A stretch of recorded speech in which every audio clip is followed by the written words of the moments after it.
미니스트리 사역입니다. 사역. 여러분 우리 교회를 가르쳐서 그리스도의 몸이다. 그러죠? 그리스도의 몸. 예. 그거는 우리가 아주 쉽게 연결시켜 줄 수가 있는데요. 교회의 사역의 내용이 어떤 것이냐? 그것은 그리스도께서 육신을 입고 이 땅에 오셔서 하신 일을 이제 그리스도의 몸 된 교회가 continuously 지속적으로 해나가는 것을 의미합니다. 주님께서는 직접 그 모든 일을 하셨지만 그리스도의 몸 된 우리 교회는 우리 각자가 파트가 돼가지고 지체가 돼서 그 부분들을 감당하는 거예요. 그러나 이것이 모두가 다 종합적으로 예수님이 육신을 입고 이 땅에 오셔서 하신 일을 우리가 지속적으로 해나가는 겁니다. 자, 그러면 예수님이 이 땅에 오셔서 하신 일이 뭐예요? 힐링, 치유하셨죠? 병든 자를 고쳐주셨어요. 문든 병자, 앉은 병이 고쳐주시고 소경을 고쳐주시고 치유하셨는데 육신의 병만 고쳐주셨어요? 또 영혼 고쳐주십니다. 귀신을 쫓아내주십니다. 예. 이 힐링 파워가 예수님께 있었다면 그 힐링 파워는 또한 이제 그리스도의 몸된 교회에 주어져 있는 줄을 믿습니다. 우리가 이 힐링 파워를 사용할 줄을 알아야 돼요. 참 안타까운 것은 우리는 우리 판단과 우리 생각에 우리 스스로를 제한시키는 것 같아요. 우리 스스로가 불가능하다. 이건 뭐 어쩔 수 없는 일이다. 이렇게 하면서 포기를 하는 것 같은데 하나님께서는 우리 가운데 그리스도의 그 힐링 파워를 이미 우리에게 주셨어요. 그래서 우리는 담대하게 예수의 이름으로 치유의 힐링 미니스트리를 해나갈 수 있어야 돼요. 한 가지 기억하세요. 예수님이 이 땅에 오셔서 모든 병자를 다 고쳐주셨어요? 아니죠. 예. 그러니까 힐링 미니스트리는 목적이 그 병을 고치는 그 자체가 목적이 아니에요. 그 병을 고치는 일을 통해서 예수님이 누구시라고 하는 것이 보여지고 증거가 되어지고, 왜냐하면 사실 육신의 병을 고치는 것은 고침받아도 그 다음 또 죽어요. 그런데 그 육신의 질병과 고통을 고쳐주시면서 예수 그리스도가 함께 하신 것, 하나님이 함께 하시는 것을 보여주시고 예수 그리스도가 하나님과 동등하신 분이라는 것이 증거로 보여지면서 영혼 구원의 생명의 복음이 담대하게 전파되어져 나가는 것이죠. 오늘날에도 교회에 하나님이 이런 힐링 파워를 주셔서 교회가 목적하는 것이 모든 병자를 고치는 병원이 되는 게 아니라 힐링 미니스트리를 통해서 영혼 구원의 놀라운 역사를 펼쳐가게 되는 것이죠. 그래서 우리는 담대하게 힐링, 고쳐주실 수도 있고 안 고쳐주실 수도 있어요. 그것은 하나님께서 하시는 것이고 우리는 하나님의 능력을 의지해서 담대하게 힐링 미니스트리를 펼쳐가는 겁니다. 힐링은 육신적인 힐링, 정신적인 힐링, 영적인 힐링이 다 포함이 되어 있죠. 또 예수님이 하신 것이 또 뭐 있어요? 티칭을 하셨어요. 가르쳤습니다. 교회는 말씀을 전파하는 거예요. 예수님이 하신 사역도 결국은 그 티칭, 진리의 말씀을 가르치실 때에 그 말씀이 진리고 그 말씀을 권위 있는 말씀으로 받아들일 수 있도록 또한 다른 사역들을 통해서 뒷받침해 주신 거예요. 여러분 그 앵무새 얘기 아세요? 어떤 사람이 앵무새 혼자 사는 사람이 심심해가지고 앵무새를 하나 사왔어요. 사오면서 그 펫샵 주인한테 맥슈어 했어요. 이 앵무새가 정말 말하죠? 말한대요. 갖다 놨는데 말을 안 하는 거야. 그래서 저는 가서 아니 지금 며칠이 지났는데도 말하는데 안 하는데 어떻게 됐냐 그랬더니 그러냐고. 아마 자기가 혼자 있다고 생각해서 말을 안 하는 것 같은데 요 거울을 갖다가 좀 달아주라고. 그래서 거울을 갖다가 달아줬어요. 그런데도 말을 안 해. 가서 또 컴플레인 했더니 그게 아마 그냥 심심해서 그런 것 같으니까 이 그네를 좀 갖다가 달아주라고. 그래서 그네를 또 갖다가 달아줬어요. 그래도 말을 안 해. 가서 또 컴플레인 했어요. 그랬더니 그 활동 반경이 좀 좁아서 그런 것 같은데 이 사닥다리를 갖다가 좀 갖다 줬어요. 오르락내리락 하면서 말을 할 거라고. 근데도 말을 안 해요. 그래서 가서 컴플레인을 하러 갔는데 이 앵무새가 결국은 말 안 하고 죽었단 말이에요. 그래서 가서 막 따졌어요. 앵무새가 결국은 죽었다. 말도 안 하고 죽었다. 그랬더니 정말 말을 안 했냐고. 말을 마지막에 하긴 했대요. 그래서 무슨 말을 했냐고 그랬더니 그 펫샵에서 먹이는 안 파나 그랬대요.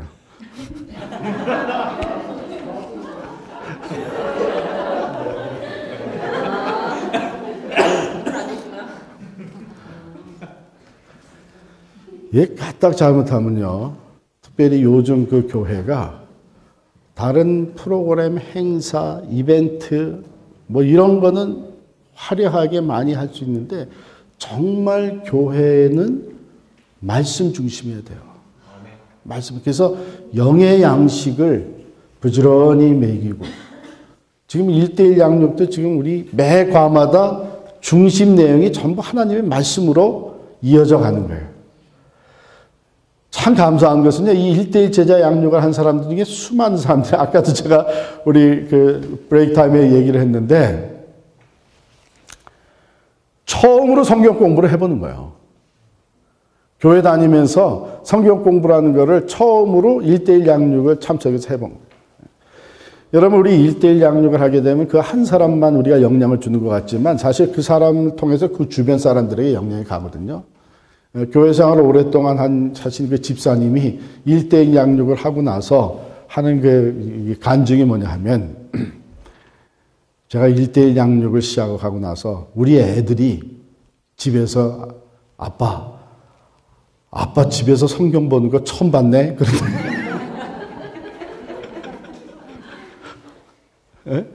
그 아이들한테도 지금 얼마나 영향이 가는 거예요.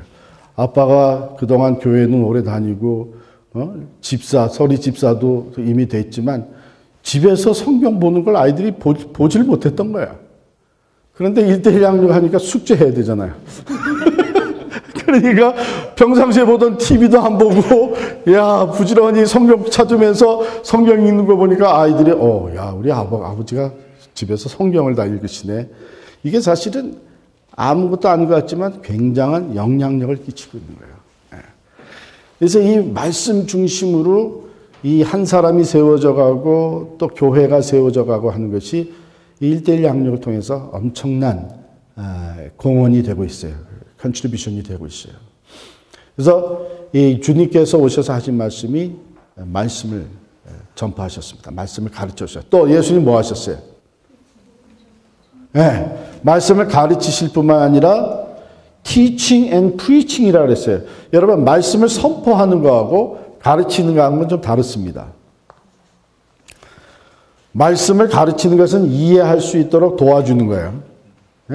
그리고 가르치는 것은 다분히 이성적인 것, 지적인 것에 영향을 주는 거예요. 그런데 선포하는 것은 말씀을 그냥 그대로 프로클레임 하는 것으로서 상대방이 그걸 어떻게 받아들이든 상관없이 프로클레임 하는 거예요. 선포하는 거예요.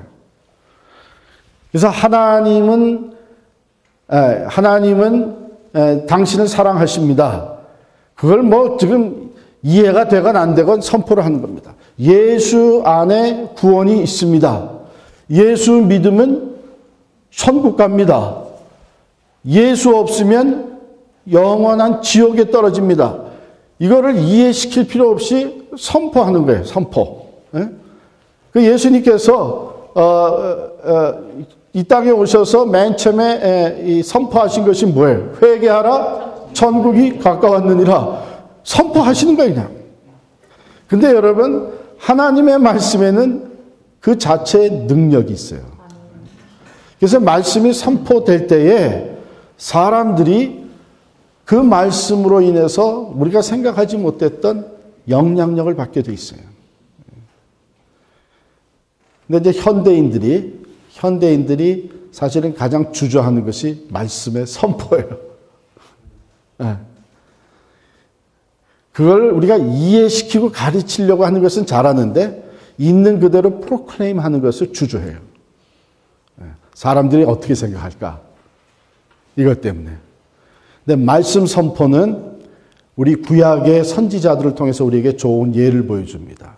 선지자들은 그 말씀을 받는 사람들이 어떻게 생각하건 말건 또 때로는 그게 백파이어 돼가지고 나에게 돌을 던지건 말건 그들은 사명을 받은 거예요. 그래서 하나님의 말씀이 그들에게 임하면 Thus says the Lord, 여호와의 말씀이니라 하고서는 그대로 선포를 하는 거예요. 그 선포한 결과 붙잡혀간 사람들도 있고 선포한 결과 놀라운 부흥의 회복의 은혜. 요나 같은 사람 보세요. 자기는 니느웨 성이 멸망하기를 원했어요. 원수의 도성이기 때문에. 그런데 하나님은 니느웨 성에 가서 말씀을 선포하라 그래요. 근데 요나가 안 가잖아요. 다시스로 가잖아요. 왜냐하면 요나는 알고 있었어요. 하나님이 자비하시고 또 긍휼이 많으시기 때문에 이 사람들이 만약에 회개하면 용서해 주실 것이다. 그걸 알고 있었어요. 근데 요나가 원했던 거는 이 사람들이 용서받고 구원받는 게 아니라 하나님의 진노를 받아서 그냥 멸망되기를 원했던 거예요. 원수의 나라이기 때문에. 근데 하나님이 요나에게 가서 말씀을 선포하라 그래요. 그러니까 요나가 가가지고서는 사흘길을 다니면서 회개하라고 선포하잖아요. 그 요나의 심정에는 강하게 선포하고 싶은 마음도 없었을 거예요. 그냥 하라니까 할 수 없이 가서 했는데 놀라운 회개의 역사가 나타나잖아요. 이게 무슨 말씀이에요? 우리가 말씀을 있는 그대로 선포할 때에 하나님의 권능이 그 말씀과 함께 역사를 하시는 걸 우리가 믿어야 돼요. 그래서 사실은 이 설교와 티칭 이것은 차이가 있는 거예요. 설교는 말씀을 선포해야 됩니다. 하나님의 말씀이 있는 그대로 선포해요. 근데 우리에게도 그 사명이 주어졌어요. 그래서 우리는 생명의 복음을 가지고 나가서 다른 사람에게 말씀을 선포하는 거예요. 예수 믿으십시오. 근데 이게 우리는 자꾸 상대방이 이게 날 참 무식한 사람으로 보지 않겠나, 날 어떻게 보겠나, 이런 것 때문에 대화나 가르치고 이해시키고 하는 거는 하면서도 막상 나가서 복음을 전파하라고 하면은 주저하는 거예요. 근데 그거 우리에게 주인 사명입니다. 사명이에요. 또 예수님이 뭐 하셨어요? 네? 네. 예수님이 선교하시고 구제하시고 섬겨주셨어요. 이게 우리가 해야 되는 거예요. 그래서 우리가 지역사회를 사랑으로 섬기고 구제하고 가난한 자를 돌아보고 이게 다 예수님이 하신 거예요.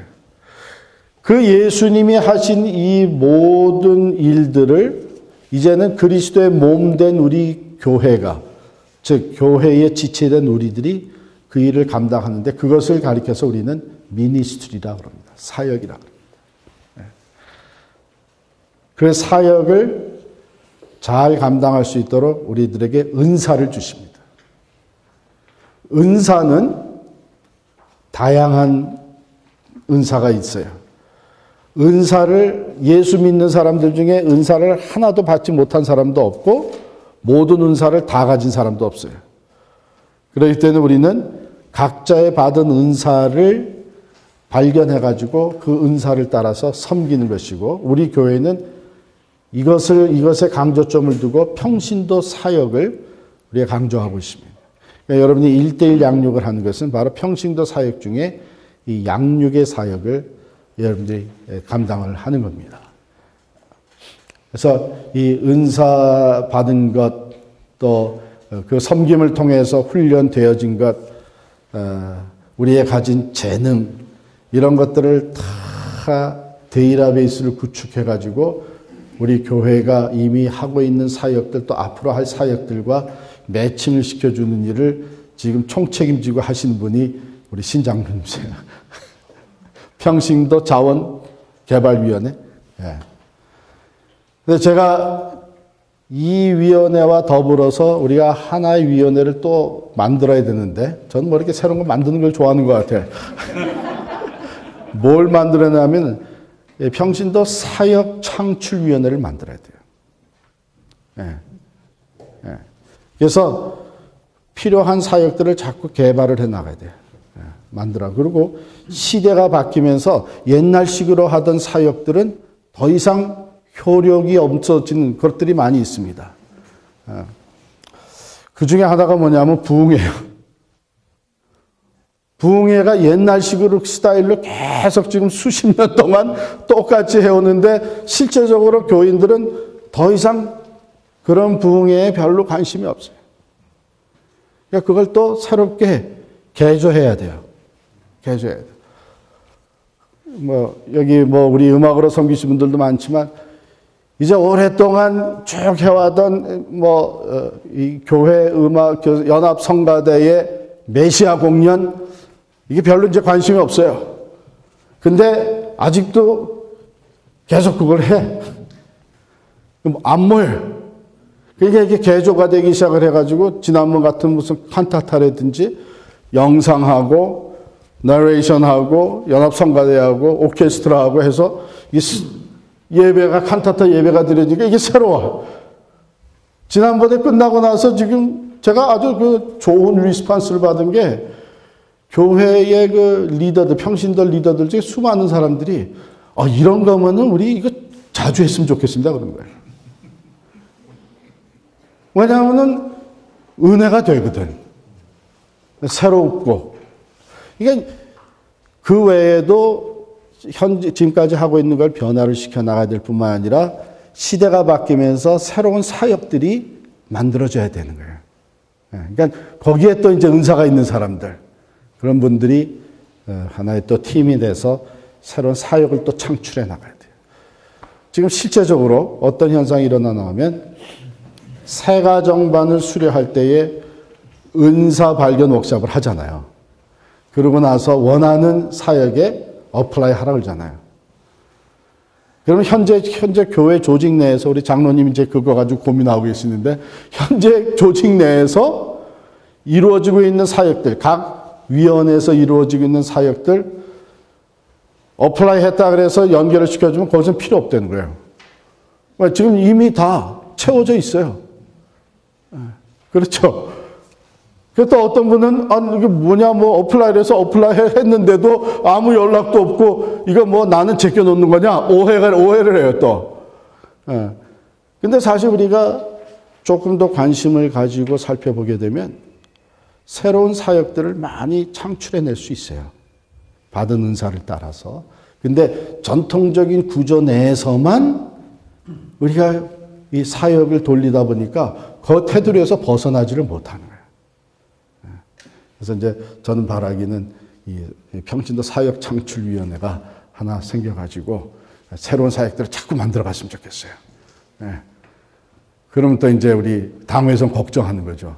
그럼 또 예산이 따라가야 되는데, 그건 하나님 알아서 하시겠죠.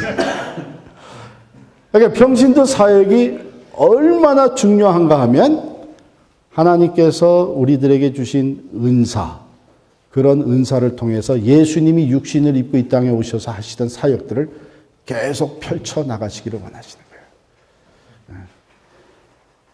그것이 이 1대1 양육의 마지막 부분입니다. 그러니까 1대1 양육을 마치게 되면 자기 자신이 신앙의 성장을 계속해서 가기를 원하는 말씀과 기도와 교제와 여기에 열정이 동기부여가 될 뿐만 아니라 사역, 전도, 또 사역 여기에도 적극적으로 참여할 수 있는 그런 동기부여가 이루어지는 것이죠.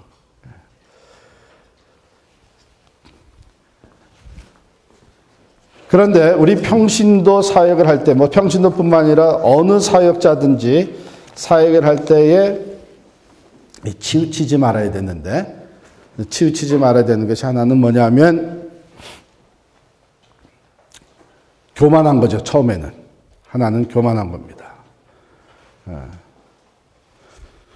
또 그 반대는 주저하는 거예요. 나 같은 게 나는 아직 준비가 안 됐는데, 나는 부족한데, 이제 이 두 가지에서 왔다 갔다 해요. 어떤 사람은 너무 자신만만하고, 어떤 사람은 너무 나는 못한다고 그러고, 그 사이에서 목사가 골치 썩는 거예요. 그럼 누가 해? 교만한 사람 내세웠다가는 괜히 일이 그르치고 말이에요. 할 만한 사람은 또 자기는 못한다고 그러고 말이에요. 우리가 우선은 이 미니스트리가 뭐냐,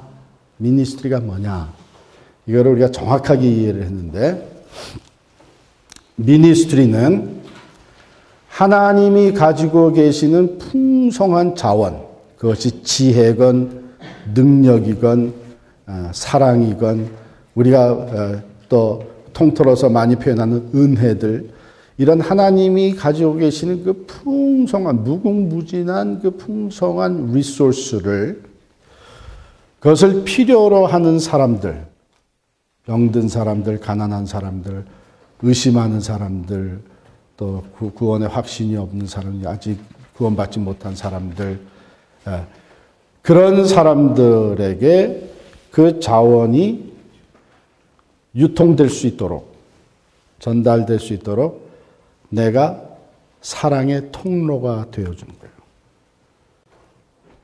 그리고 그 결과로 하나님께 영광을 돌리는 것, 그게 사역입니다.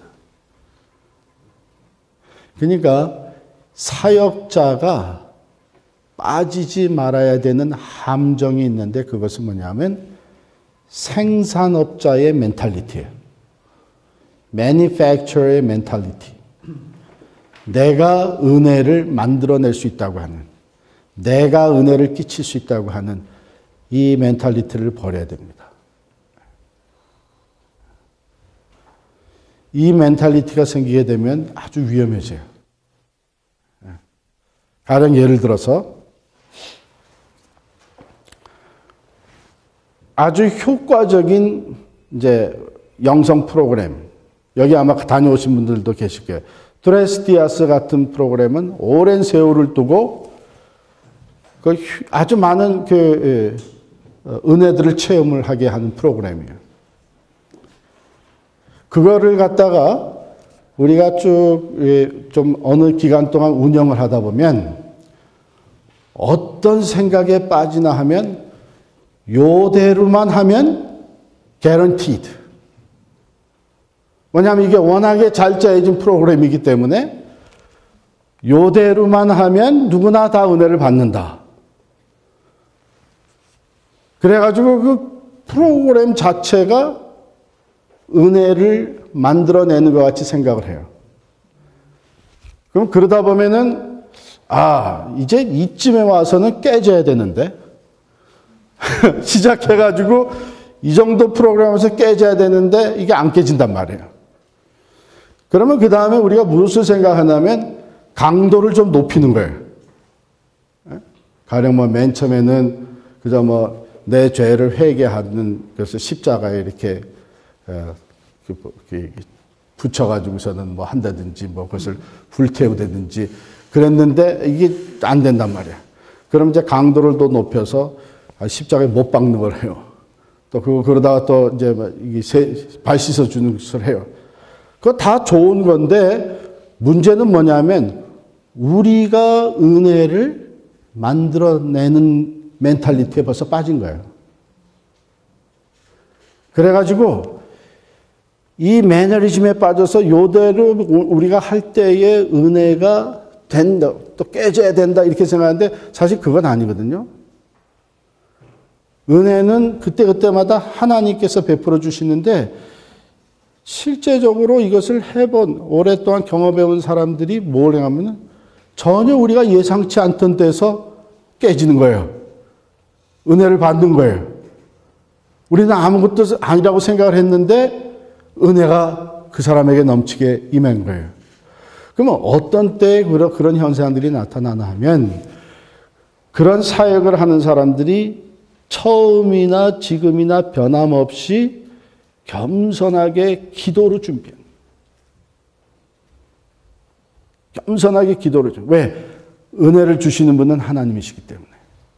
우리를 사용하시는 분이 하나님이시기 때문에 하나님께 우리를 온전히 맡기고 헌신하고 겸손하게 섬기는 이런 기도의 준비. 그런데 이게 오랫동안 지적되면 우리가 빠지기 쉬운 게 뭐냐면 이 프로그램만 잘 돌리면 은혜가 된다.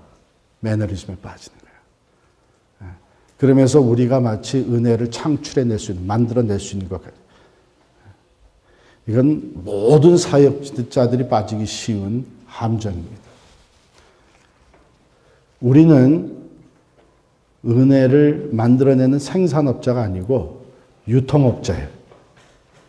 디스트리뷰터예요. 그래서 우리 자신은 하나님이 유통업에 쓸만한 믿을 만한 통로, 디스트리뷰터로 준비되면 되는 거예요. 그게 대표적인 것이 겸손입니다. 겸손. 하나님은 겸손한 자에게 은혜를 더하셔요. 하나님의 은혜가 그를 통해서 흘러가게 만들어 주십니다. 그래서 1:1 양육도 우리가 빠지기 쉬운 그 함정이 그거예요.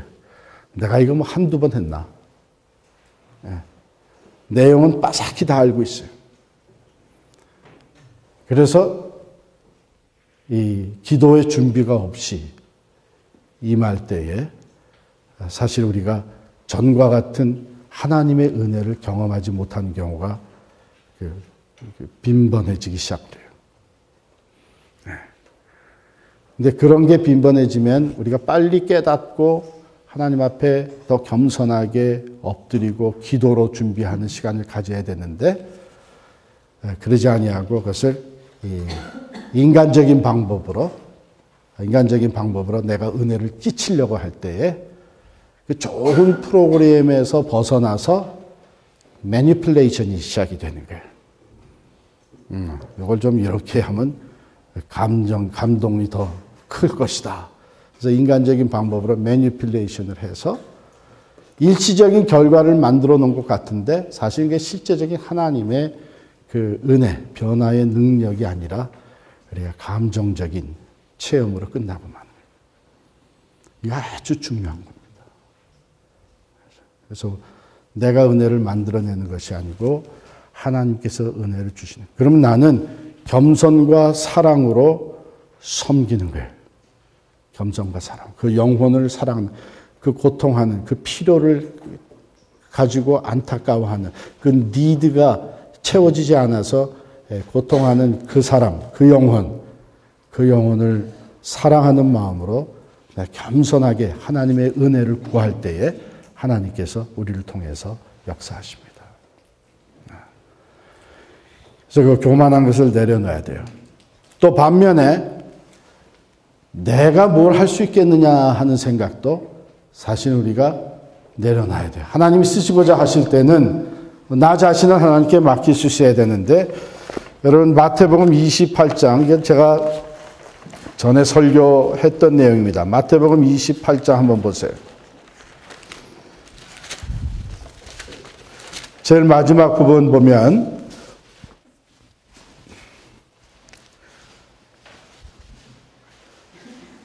16절 말씀부터 우리 같이 읽을까요? 28장 16절부터 20절 같이 있습니다. 시작. 11 제자가 갈릴리에 가서 예수께서 지시하신 산에 이르러 예수를 배웠고 경배하나 아직도 의심하는 사람들이 있더라. 예수께서 나와 말씀하여 이르시되 하늘과 땅의 모든 권세를 내게 주셨으니 그러므로 너희는 가서 모든 민족을 제자로 삼아 아버지와 아들과 성령의 이름으로 세례를 베풀고 내가 너희에게 분부한 모든 것을 가르쳐 지키게 하라. 볼지어다 내가 세상 끝날까지 너희와 항상 함께 있으리라 하시니라. 예. 여기서 우리가 가장 관심 있게 읽고 외우는 게 19절이에요. 지상대명령. 그러므로 너희는 가서 모든 민족을 제자로 삼아. 제자 만드는 것. 그리스도의 제자를 다시 재생산해내는 것. 그래서 이 복음을 전하고 세례를 주고 주님께서 가르치신 말씀을 그들에게 전하고 양육한. 여기 이제 지상대명령인데 우리가 종종 소홀히 취급할 수 있는 게 바로 이 지상대명령을 둘러싸고 있는 내용입니다. 그 앞부분에 보면 11 제자가 갈릴리에 가서 예수께서 지시하신 산에 이르렀다 그랬어요. 여기 11 제자예요. 11 제자.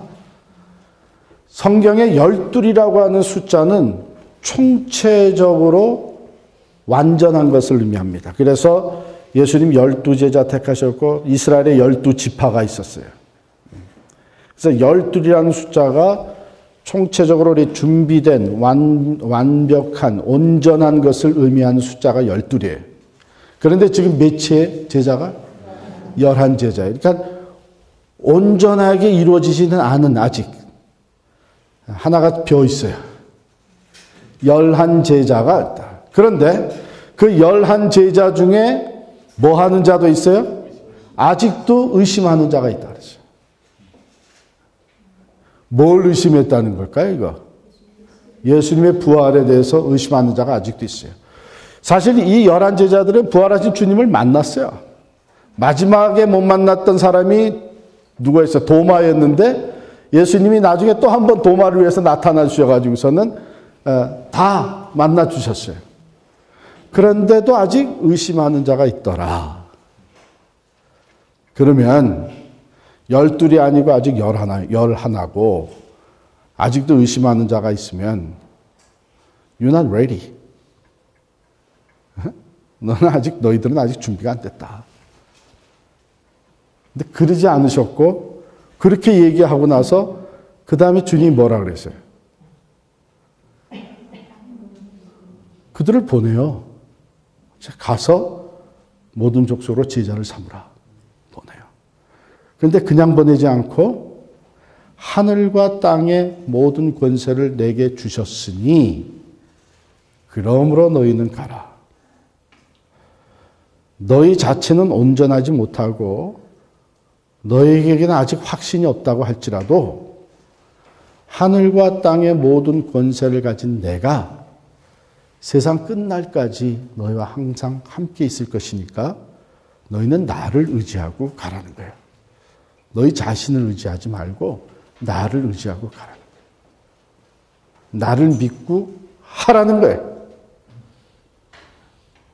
그러니까 이게 둘 다 사실은 우리 사역자가 내려놓아야 될 자세입니다. 나는 내가 충분히 해낼 수 있다고 하는 자만심이나 교만한 마음. 또 하나는 내가 뭘 할 수 있겠느냐고 하는 이 마음. 왜냐하면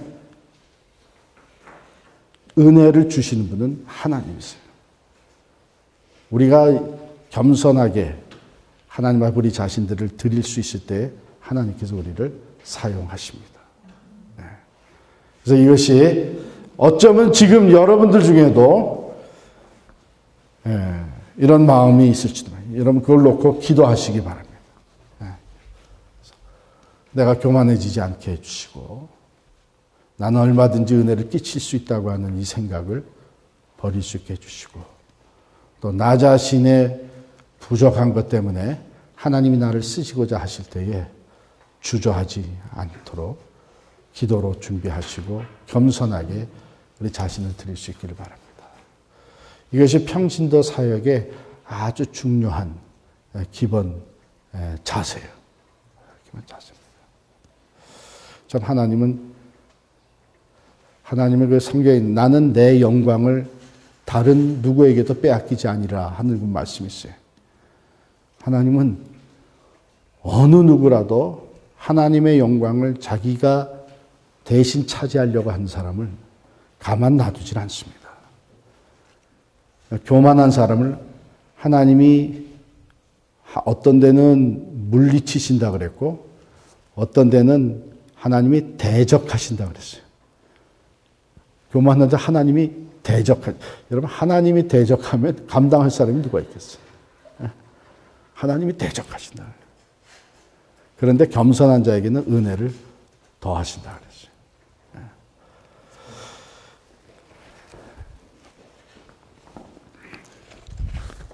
자, 이제 제가 마지막으로 여러분 교환에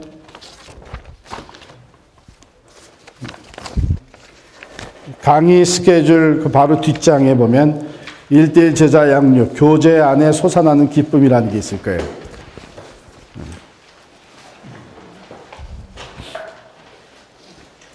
빌립보서 1장 1절로부터 11절까지 말씀을 먼저 같이 읽도록 하겠습니다.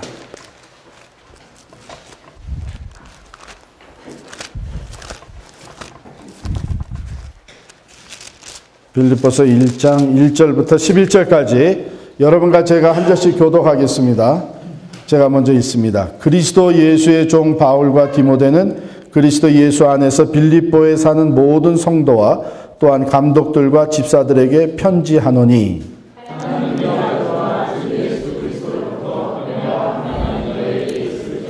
내가 너희를 생각할 때마다 나의 하나님께 감사하며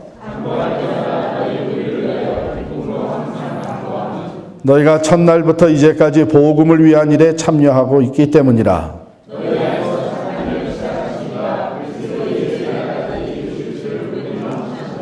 내가 너희 무리를 위하여 이와 같이 생각하는 것이 마땅하니 이는 너희가 내 마음에 있음이며 나의 매임과 복음을 변명함과 확정함에 너희가 다 나와 함께 은혜에 참여한 자가 됨이라.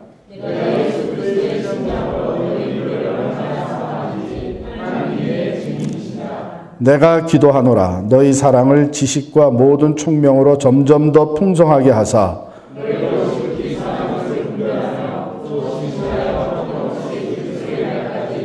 다 같이 예수 그리스도로 말미암아 의의 열매가 가득하여 하나님의 영광과 찬송이 되기를 원하노라. 아멘. 어떻게 하다 보니까 저는 이 성경 중에 이 빌립보서를 가장 좋아하게 됐어요. 빌립보서를 딱 펼칠 때마다 먼저 두 가지가 와 닿는데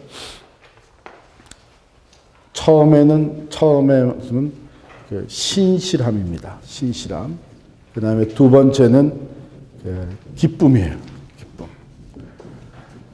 빌립보서의 그 닉네임이 기쁨의 편지잖아요. 기쁨의 서신입니다. 그런데 그 기쁨의 서신이 어디서 쓰여졌나 하면 가장 고통스러울 수 있는 감옥에서 쓰여졌어요. 그래서 이 빌립보서가 참 좋아요.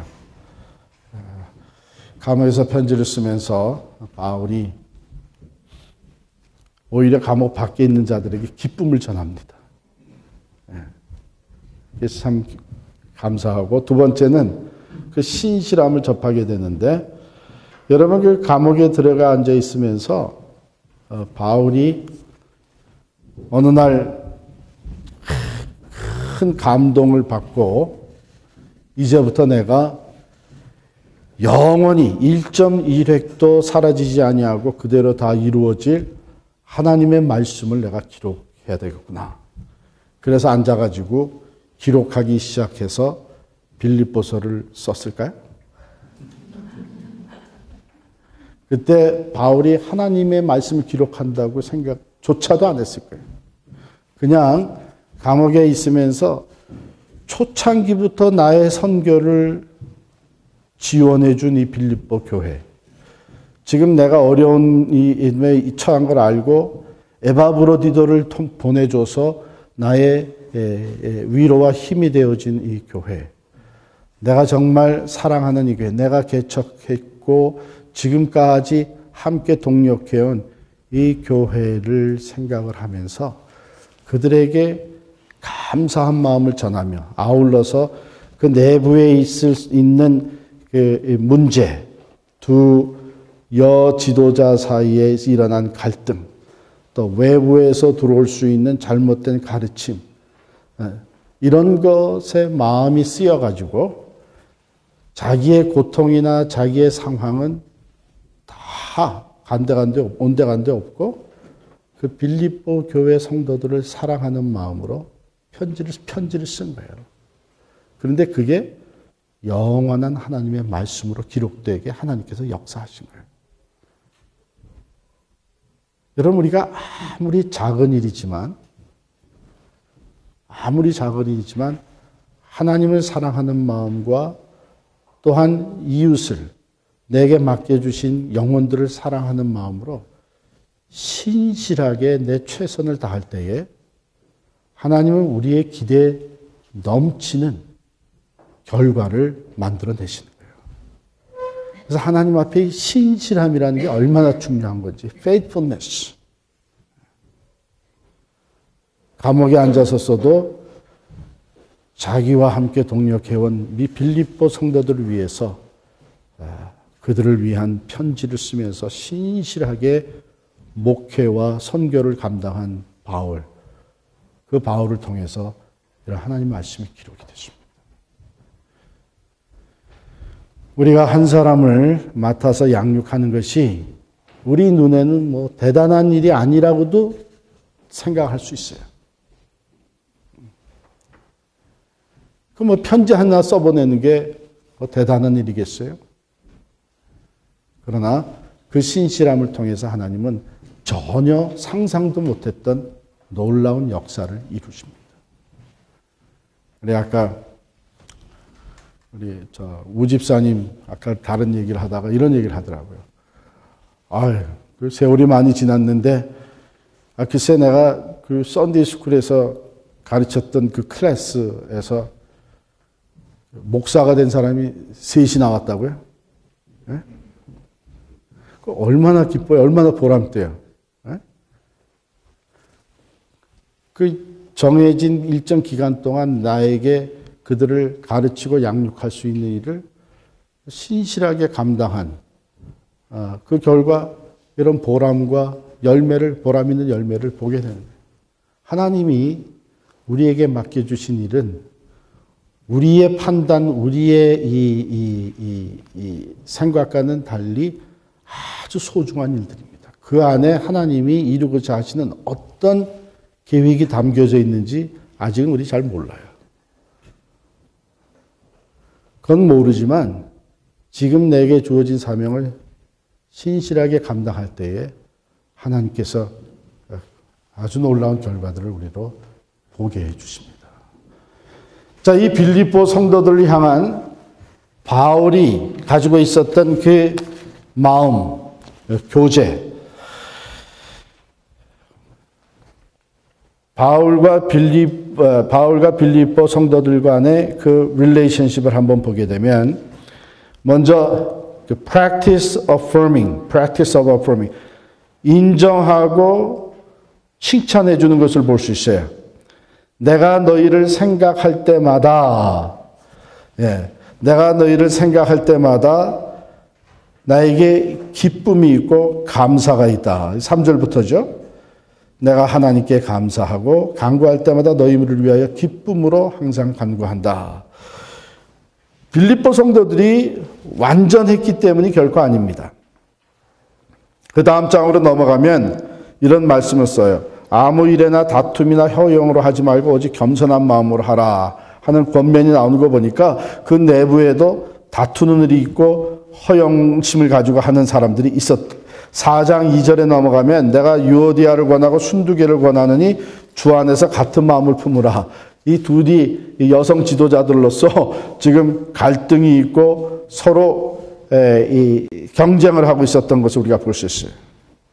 또 4장 10절에 보면 바울이 이런 얘기를 합니다. 너희가 나를 생각하던 것이 이제 다시 싹이 남이니 어쩐 일인지 빌립보 교회가 한동안 바울을 후원하는 것이 멈춰졌었던 것 같아요.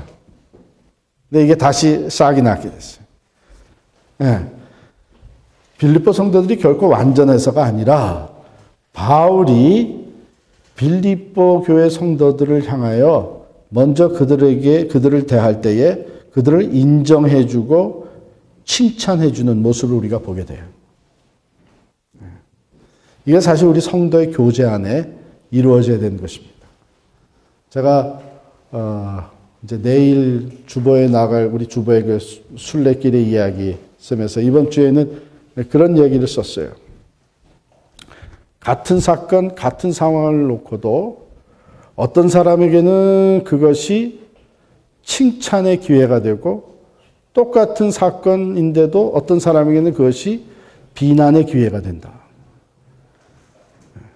가령 교회에서 성가대가 찬양을 했어요. 왜?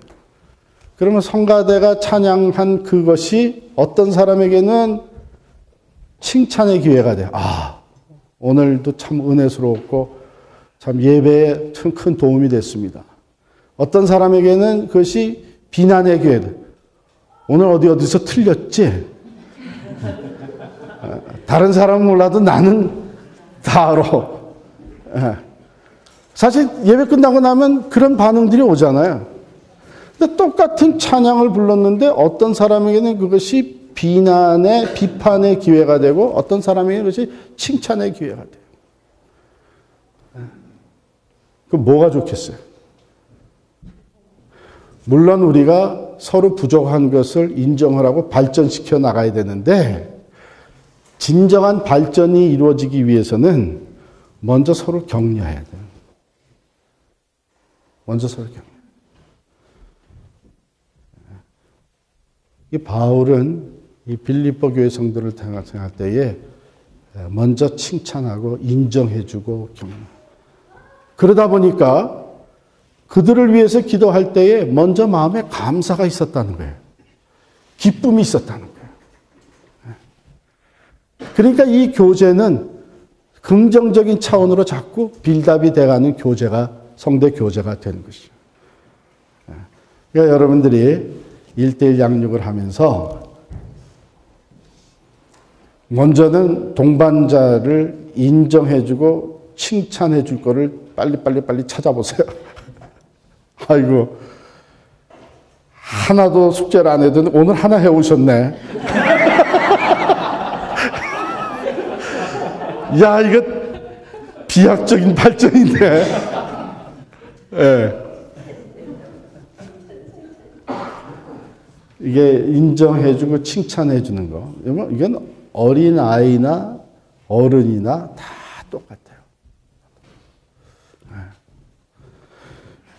목사, 여러분의 담임 목사를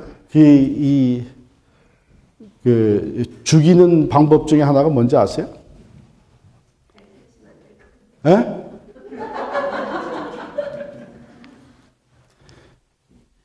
매주 설교가 지난주보다 더 좋았다고. 매주 그렇게 하면요, 이 목사가 어쩔 줄 몰라가지고 더 좋은 설교 만들어내려고 그냥 잠도 안 자고 그러다가 쓰러진대.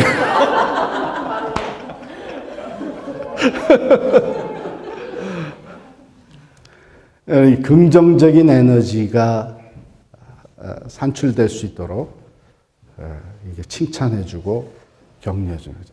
여러분들이 이게 동반자를 이렇게 쭉 세워나갈 때에 practice of affirmation 이거 아주 중요합니다.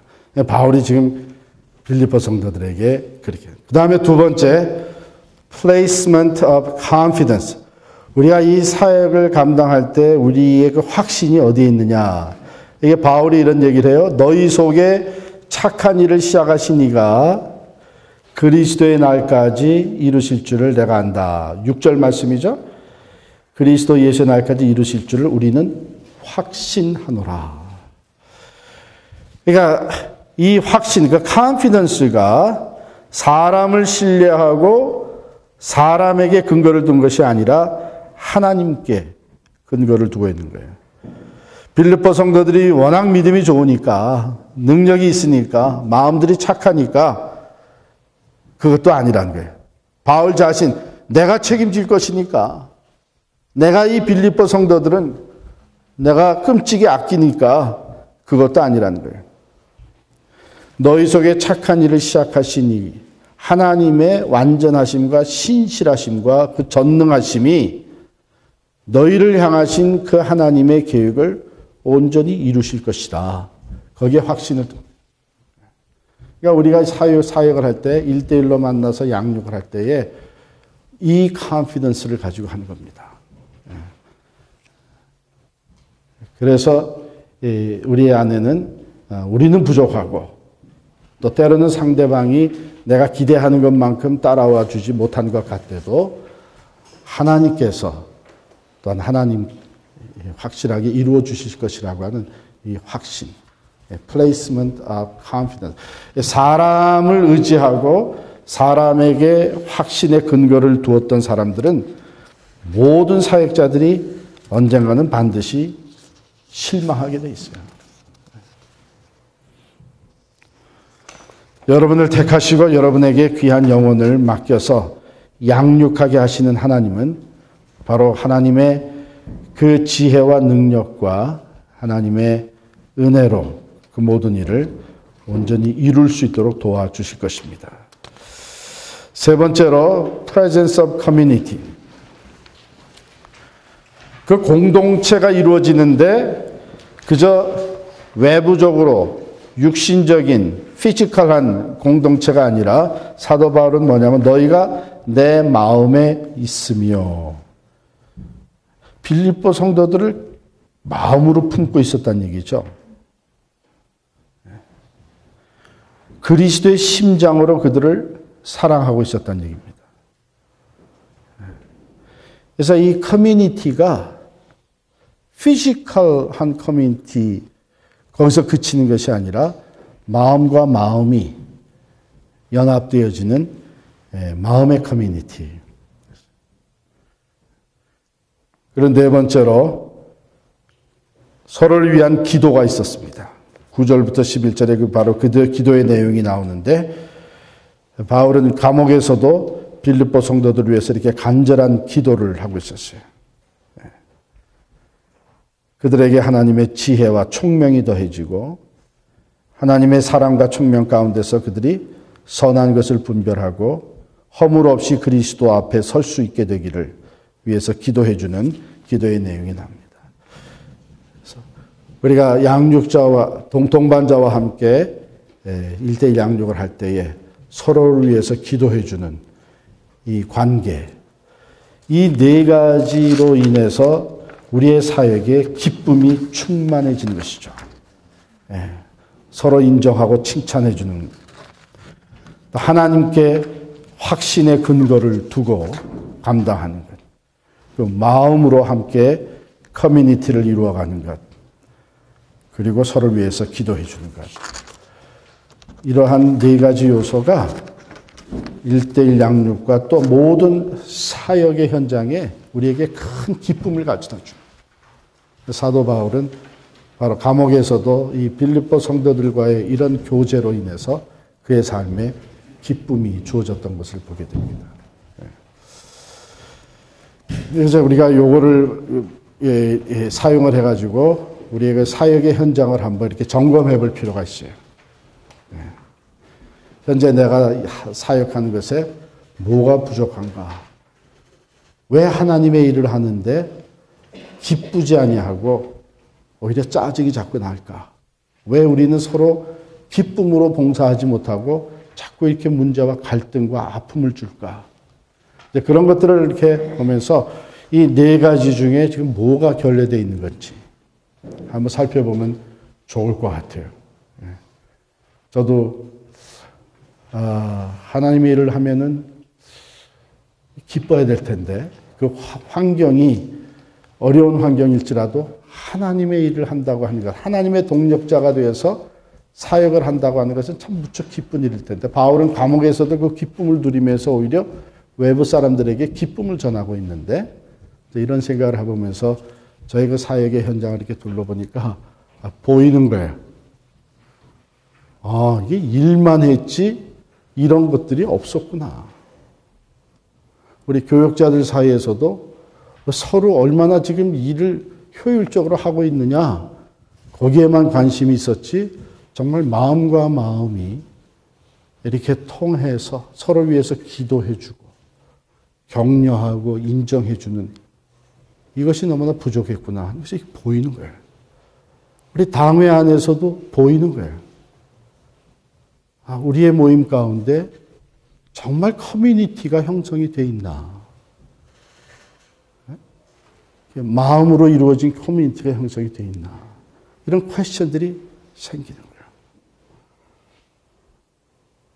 그러다 보니까 이제 뭐에 더 힘을 써야 되겠구나. 이것이 구체적으로 보여지기 시작을 합니다. 그래서 그것이 회복이 되고 부족한 것이 채워져서 환경은 어려워지고 사탄의 공격은 끊임없이 부딪혀온다고 할지라도 사도 바울과 같이 감옥에 앉아서서도 기쁨의 편지를 쓸 수 있는 우리의 사역이 된다면 그 얼마나 감사하겠어요. 사실은 하나님의 일을 하는 것은 그런 차원에 들어가는 거라고 저는 분명히 믿습니다. 그래서 여러분이 1대1로 만날 때에 바로 이 네 가지 늘 그 기쁨의 교제가 이루어질 수 있도록 기억하시고 이 사역을 감당하시면 정말 하나님이 우리와 함께 하시고 하나님께서 시작하시고 하나님께서 이루어 가시는 것이 열매로 보여지게 되고 나 같은 것도 하나님이 사용하셔서 참 은혜의 통로가 되게 하신다고 하는 그 감사와 기쁨이 우리의 사역 가운데 넘칠 줄을 믿습니다.